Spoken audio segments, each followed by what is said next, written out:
Well, I think this is a difficult game, and I'll tell you why. Because New Zealand, it's been a strange group for them. They've won it, and they've won it very, very easily. They really only got tested twice. Against Australia, where it was a brilliant performance from start, and then against Bangladesh in the last game. They were the only two games that got tested, really. But it's an interesting one, this, because the strength of New Zealand has been Trent Boult and Tim Southey. They've took 28 wickets between them.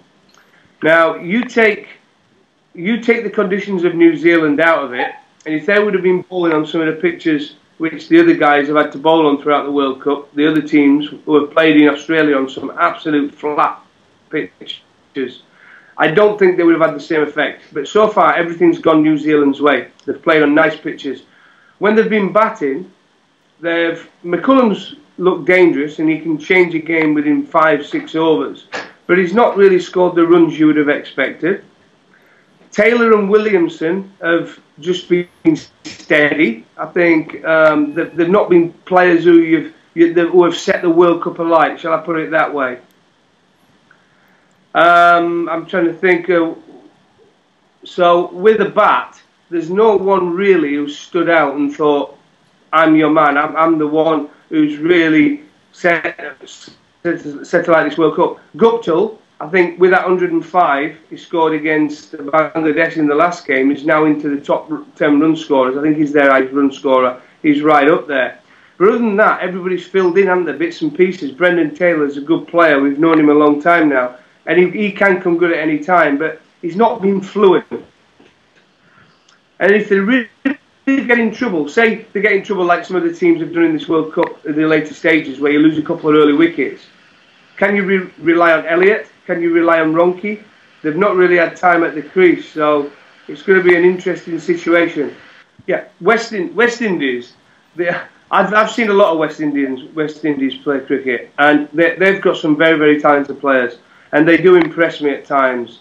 And in a one-off massive game, you just do not know. I mean, I still can't believe they're sticking with Smith at the top of the order.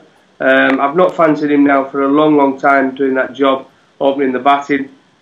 If it was up to me, I would simply go for Jonathan Charles, who's a fantastic young player, hits the ball out the ground, he hits boundaries. I'd have him in it with Gale, because Gale's going to recover from, obviously, his bad back. I'd have Simmons at 3. Lendl Simmons is great against the new ball. He can hit the ball out the ground and take advantage of the fielders out with the hard ball. I'd have Samuels at 4.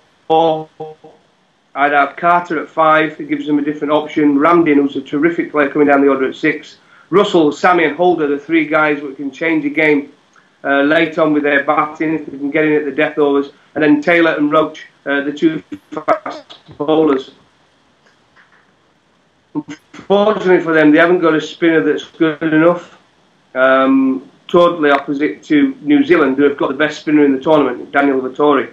And like I said, so I think West Indies, if they can fire with that bat, they have got some players in there who can score well over 100 strike rate. And they might just, against the slower New Zealand bowlers, and what I mean by that, yeah, the quality, and they've been 2 of the best bowlers in the tournament, Southey and Boult. But when it comes to pace, one thing what Gale's looked really out of depth at is when there's been pace against him. His footwork's been everywhere. But coming in Wellington against Boult and Southey, if the ball does not swing, Gale can really, really take advantage with Jonathan Charles. Now, the game then automatically can change. If the ball's not swinging, Southey and Boult don't become as effective, and then you rely on the faster bowler, which is Milne, who is a terrific bowler. And I think New Zealand as a whole have been a fantastic bowling attack, probably them and Pakistan being the best 2 bowling attacks. And then you've got Vettori, and you can always rely on Vettori. I don't think he's let anybody down his whole career, has he? He's a fantastic left armer, great experience, varies his pace, varies his line, and he just seems to know when to go for that wicket-taking ball, which has always been his arm ball. Out of the old games, this is the game where I'm thinking there could be an upset, yes. This is the one. New Zealand have played at home the old tournament, which is one of the advantages of being a host.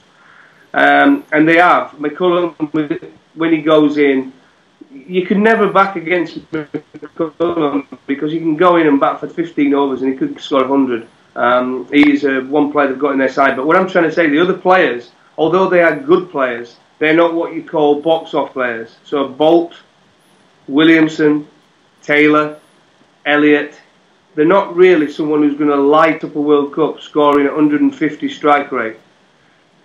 Ronke he bats down the order. He's not really had an opportunity to bat this World Cup so far. Elliott's just a steady player, like I've said. Another player with a strike rate of over 100 who can change a game, but if you get him in early, it might be a different story, is Anderson, Scotty Anderson. So he's a good player. We've seen little bits and starts from him in this World Cup. He's done well with the ball, and he's done well with a bat, and he's been a shining light in New Zealand's side as well. But you get them in early against Roach, who swings the ball at the cake tin in Wellington. He does swing around. He can swing around. So you've got Roach, and you've got Taylor. You've got Holder, who's bowled well with the new ball. He's struggled in the later overs. One thing what surprises me about the West Indies is Darren Sammy has hardly bowled a ball this World Cup, and I don't quite get it, because on these pitches, especially New Zealand, where it just wobbles around a little bit and you can vary your pace, I've been really surprised he's not bowled a bit more.